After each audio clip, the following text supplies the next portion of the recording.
এখন আসবো যে dyeing process of cotton fabric with vat dye by exhaust method. আচ্ছা, আমি এখানে এক্সজস্ট মেথড আলোচনা করছি, আরেকটা ছিল বুঝছো, ওটা কি যেন, ওটা হলো কন্টিনিউয়াস মেথড। কন্টিনিউয়াস মেথড করি নাই, ওটা ল্যাবে করায় নাই, প্যাডিং তো করায় নাই দেখা করি নাই। তুমি চাইলে আমি দেখতে পারো, অত তো আসলে সবগুলো দেখলে তো মনেও থাকবে না। যাই হোক, ভ্যাট ডাই কি এক্সজস্ট মেথড, পরীক্ষা দেখো যে এক্সজস্ট মেথড উল্লেখ আছে নাকি কন্টিনিউয়াস মেথড উল্লেখ আছে। যাই হোক, তো closure fabric preparation. Fabric preparation মানে তুমি যে ফ্যাব্রিক, কত গ্রাম ফ্যাব্রিক নিবা না নিবা ওইটা, ভ্যাটিং তো বলছি, ডাইং তো বলছি, অক্সিডেশন তো বলছি, শোপিং, শোপ মানে সাবান, তাই না? আচ্ছা, আমরা কি সাবান গায়ে দিই না? কেন গায়ে দিই? যে আমাদের গায়ে যদি কি ময়লা ডালা থাকে সাধারণত, ওই ময়লা ডালা যেন দূর হয়। তো শোপিং, শোপিং জিনিসটা কি, ডাইং করার শেষে, ওই যে আমি তো বলছি ডাইং করার শেষে কী হয়, ওই ফ্যাব্রিকের উপর কী থাকে বলো তো? ফ্যাব্রিকের উপরে আনফিক্সড ডাই থাকে, মানে আনফিক্সড ডাই মলিকুল থাকে, মানে যে মলিকুলগুলো কি ফাইবারের ভিতরে যাইতে পারে না। তো যে শপিং মানে হচ্ছে ওই পানি দ্বারা পরিষ্কার করে ওই মানে আনফিক্সড ডাইগুলোকে ফ্যাব্রিকের সার্ভিস থেকে দূর করা, মানে এক প্রকার রিঞ্জিং। ওই রিঞ্জিং বলা যে কথা, এখানে শপিং বলা একই কথা। হ্যাঁ, যদি এখানে কেমিক্যাল ইউজ করতে হয় শপিংয়ের ক্ষেত্রে, তো মনে রেখো শপিং বলতে বোঝায় কি, যে ওই একই কথা, যে ফ্যাব্রিকের সার্ফেস থেকে আনফিক্সড ডাইগুলোকে রিমুভ করা, মানে সরাই দেওয়া আর কি। মানে ওয়াশ করে, মানে পানি দ্বারা, পানির সাথে তুমি চাইলে পানির সাথে অন্যান্য কেমিক্যাল ইউজ করতে পারো, সমস্যা নেই। তো মূলত পানি, হ্যাঁ, এই পানি দ্বারা কী করতেছি, ওই ফ্যাব্রিকের সার্ফেস থেকে আনফিক্সডগুলো সরাই দিচ্ছি। মানে পানি দ্বারা এই যে আনফিক্সডগুলো সরাই দিচ্ছি, ওটাকে বলতেছি শপিং। ডাইং রেসিপি, ডাই কত পার্সেন্ট? 1%, ওয়েটিং এজেন্ট এত গ্রাম পার লিটার, হাইড্রোস সোডিয়াম বাইসালফাইড, এর অপর নাম হলো হাইড্রোস, তারপর কস্টিক সোডা, তারপর ভ্যাটিং টেম্পারেচার, তারপরে ডাইং টেম্পারেচার, মানে যে ভ্যাটিং টেম্পারেচার বলতে ওই যে ব্যাটিং তুমি কয় ডিগ্রি তাপমাত্রা করলা, ডাইং টেম্পারেচার মানে ডাইং কয় ডিগ্রি তাপমাত্রা করলা, এমএল রেশিও, তারপর ডাইং টাইম, এই তো এইগুলা। এখন এই যে প্রসেস কার্ড, এখান থেকে মোটামুটি বোঝা যায় কি প্রসেস কার্ড এর মানে কি। দেখো এই যে বলছে প্রসেস কার্ডও সবসময় ওয়াই ফরওয়ার টেম্পারেচার আর এক্স ফরওয়ার টাইম থাকবেই।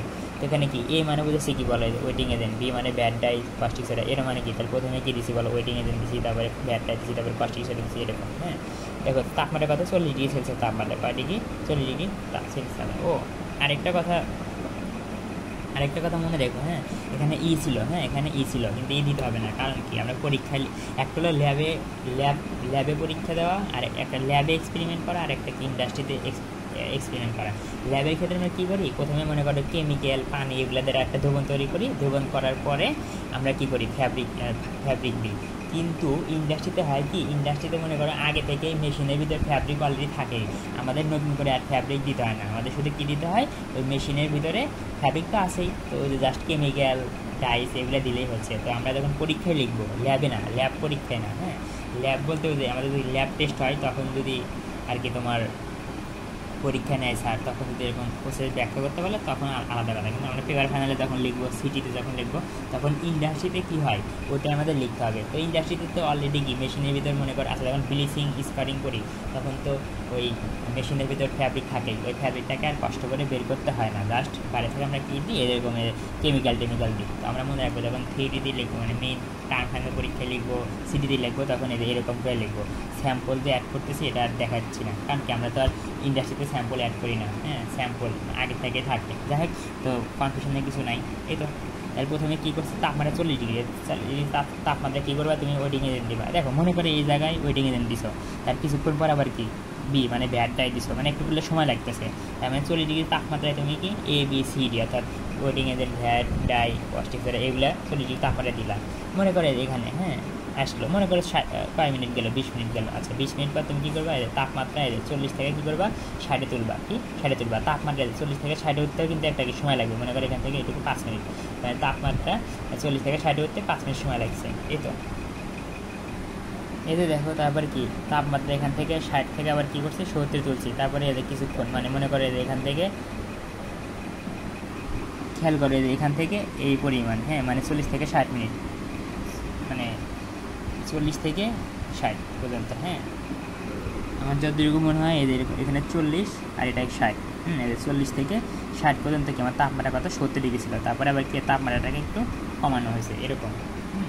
তো এটাই এখন বলে দেখো dye bath is set at 40 degree Celsius, মানে এই 40 ডিগ্রি সেলসিয়াসে কি ডাই বাথটা ঠিক সেট বলতে এখানে, আচ্ছা সেট বলতে এখানে ফিক্স বোঝানো হচ্ছে, যাই তার মানে 40 ডিগ্রি মানে ডাইবাতের ভিতরে তোমার কী থাকবে বলে সাফিসিয়েন্ট ওয়াটার থাকবে, মানে ডাইবাত মানে ওই যে পাত্রের ভিতরে পানি থাকবে, তারপর কি ওয়েটিং ইঞ্জিন থাকবে, এই থাকে তুমি হিট দিবা, হিট দিয়ে কত তুলবা তাপমাত্রা 40 ডিগ্রি।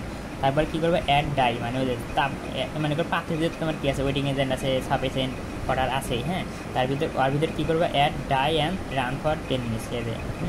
ডাই বলতে ভ্যাট ডাই, এদের দেখো বি ভ্যাট ডাই না, তারপরে এদের ভ্যাট ডাইটা তুমি কী করবা ঠিক ওই পাত্রের ভিতরে আবার কী দিবা এদের ভ্যাট ডাই দিবা, ভ্যাট ডাই দিয়ে কী করবে এখান থেকে এইটুকু মনে করো এদের ভ্যাট ডাই এখানে দিয়েছিলাম, এখান থেকে এইটুকু মানে এখান থেকে এইটুকু যা দেখি একটু সময় লাগবে না, মনে করে সময়টা কি 10 মিনিট, 10 মিনিট মেশিনটা রান করবে, মানে মেশিনটা চালু রাখবো আর কি। তাপমাত্রা কিন্তু বাড়াবা না, 40 থাকবে কিন্তু 10 মিনিট ওই 40 ডিগ্রি তাপমাত্রায় জাস্ট মেশিনটা রান করবা বা হিট থাকবা। তারপর কি add caustic soda and hydros and run for 10 minutes. এর দেখো আবার কি এদের এই দেখো এটা কি কস্টিক সোডা হাইড্রোস কী করবে বলো তো যোগ করবা, অ্যাড মানে যোগ করবা 10 মিনিট ধরে, হ্যাঁ কত মিনিট 10 মিনিটের জন্য। আচ্ছা 10 মিনিট ধরেই করলা, তারপর কি তাপমাত্রা কী করবা 40 থেকে 60 তুলবা, এই যে রেজ দ্য টেম্পারেচার 60 ডিগ্রি, মানে 60 ডিগ্রি তুললা, তারপর কি 60 ডিগ্রি তোলার পরে তোমার ভ্যাটিংটা তো শুরু হবে, কী হবে ভ্যাটিং শুরু হবে, মানে তখন কি ইনসোলেবল থেকে আমার ভ্যাটটা সোলুবল হবে আর কি। এর প্রক্রিয়া কি 10 মিনিট থাকবে, তাপমাত্রা কি তুমি 40 থেকে 60 চলছো আর কি, 10 মিনিটে তোমার ভ্যাটিং প্রসেসটা হবে এই তো। তারপর কী করবা raise the temperature 70 degree and time continuous for 40 থেকে 60 মিনিট, 70 থেকে 70 তাপমাত্রা তুলবা এবং ডাইং প্রক্রিয়া এখান থেকে এই পর্যন্ত কি ডাইং প্রক্রিয়াটা চলবে 60 থেকে 40 থেকে 60 দেবে, 40 থেকে 60 মিনিট কী হবে মানে 20 মিনিট ধরে ডাইংটা মনে করে এখানে চললো আর কি। তারপরে রিন্স অ্যান্ড ড্রেন, মানে ওই পানি যেটা কী করলাম ওই ফ্যাব্রিকটাকে পরিষ্কার করলা, আর ড্রেন মানে পানি যাওয়ার ব্যবস্থা করলাম এই তো গেল মোটামুটি। আর এটা লিখছি যে স্যাম্পল দেখাতে হবে না পরীক্ষায় এই তো। আর একটা কথা হলো ভ্যাট ডাইকে কেন মানে ভ্যাট ডাইস কেন নামকরণ করা হয়েছে, মানে ডাইসটাকে কেন মানে একটা ডাইকে কেন ভ্যাট ডাই আমরা বলতেছি, হ্যাঁ ভ্যাট ডাইটাকে আমরা কেন মানে একটা ডাই, হ্যাঁ ডাইটাকে আমরা কেন ভ্যাট ডাই বলতেছি, অন্য নামে তো বলতে পারতাম, ভ্যাট ডাই বলার কারণ মানে ডাইটাকে কেন ভ্যাট ডাই বলতেছি, মানে ভ্যাট শব্দটা কোথায় গেছে, হ্যাঁ মনে রাখবা ভ্যাট মানে পাত্র, ভ্যাট মানে পাত্র, ভ্যাট মানে কি পাত্র, ভেসেল বা ভ্যাট একই জিনিস, তাহলে ভ্যাট মানে পাত্র, ভেসেল মানে পাত্র। তো আচ্ছা এই ভ্যাটটা আসলে কী বুঝে নীল চাষ করা হতো না প্রাচীনকালে, আমরা ইংলিশ আমলে দেখতাম না যে ভ্যাট নীল চাষ হতো, নীল গাছ থেকে কি আমরা নীল রঙটা পাইতাম, ওই নীল রঙটাকেই মূলত আমরা কি ভ্যাট ডাইস বলতেছি, হ্যাঁ তো নীল রঙ পাওয়ার পরে কী করা হতো বলো তো নীল রঙ, তার মানে কি ওটা তো পানিতে কী হবে না সলুবল হবে না, তো ওই যে একটা কাঠের ভ্যাসেলের ভিতরে মানে কাঠের একটা কাঠের পাত্রের ভিতরে রেখে আমরা কি ফার্মেন্টেশন প্রক্রিয়ায় কী করতাম ওই ইনসোলেবল ডাইটাকে আমরা মূলত কী করতাম সলুবল বানাইতাম, যেহেতু যে কাঠের পাত্রে রেখে কাঠের পাত্রে মানে উডেন ভ্যাসেল অর্থাৎ কাঠের পাত্রে ওই নীলটা রেখে কী করতাম ওই ইনসোলেবল নীলটাকে আমরা কী করতাম সলুবল বানাইতাম। এই যদি কাঠের পাত্রে রেখে এই কাজটা করতাম ওই জন্য একেবারে ওই কাঠের পাত্রটা কি ভেসেল, ওই ভেসেল বা ভ্যাট একই জিনিস, তো ওই ভেসেলে রেখে করতাম দেখে আমরা বলতেছি ভ্যাট ডাই, মানে ওই ভেসেল ইউজ করতাম, ওই ভেসেলের থেকেই ভেসেল শব্দটা থেকে আমরা কিনেছি ভ্যাট নিছি, আর কিছু না, আর কোনো কাহিনী নেই। মানে আমরা কী করতাম ওই কাঠের ভেসেলে কী করতাম ওই মানে নীল মানে জমি থেকে নীল যে পাইতাম ওই নীলকে কী করতাম ওই কাঠের পাত্রে রেখে সলুবল বানাতাম, যেহেতু কাঠের পাত্রের আবার নাম হলো কি উডেন ভেসেল, ওই ভেসেল ইউজ করতাম, ওই ভেসেল মানে আবার ভ্যাট, ওই ভেসেল থেকে আমরা কিনেছি ভ্যাট নিছি। মোট কথা সংক্ষেপে কী বলবো যে আমরা ওই মানে ভ্যাট ডাইকে সলুবল করার জন্য প্রাচীনকালে মানে ভ্যাট ডাইকে সলুবল মানে নীল আর বলবো না, যাই হোক ভ্যাট ডাইকে সলুবল করার জন্য প্রাচীনকালে উডেন ভ্যাসেল ইউজ করা হতো, আর ভ্যাসেল মানে হলো ভ্যাট, এই জন্য আমরা এই ডাইটাকে ভ্যাট ডাই বলি, আর কিছু না। আর লাস্টে কি একটা ক্লাসিফিকেশন দুই ভাগে, প্রথমত ভ্যাট ডাইকে আমরা প্রথমত কি বেস্ট অন কেমিক্যাল স্ট্রাকচার মানে কেমিক্যাল স্ট্রাকচারের ভিত্তি করে কি ইন্ডিগোইড আর হলো কি অ্যান্থ্রোকুইনন এই দুই ভাগে ভাগ করছি। এটাকে আবার কি ইন্ডিগোটিন আর কি থায়ো ইন্ডিগো এই দুই ভাগে ভাগ করছি এটাকে, হ্যাঁ এই তো শেষ। আর এই প্রসেস কার্ভগুলো আমার বলার সাথে না বুঝে সমস্যা নেই, সব কিছু মানে না বুঝলে মানে খুব একটা ভালো বুঝাতে পারি না, এটা বুঝছে সময় কম ছিল আর ইটি আছে, এটা দ্বারা তুমি মানে টাইম তো আছেই, তাহলে বুঝবা জাস্ট এরপরে বি অ্যাড করছি, বির পর সি অ্যাড করছি, ডি অ্যাড করছি, এভাবে এইভাবে বুঝবা আর কি, এরপর বির পর সি এভাবে অ্যাড করছি এই তো।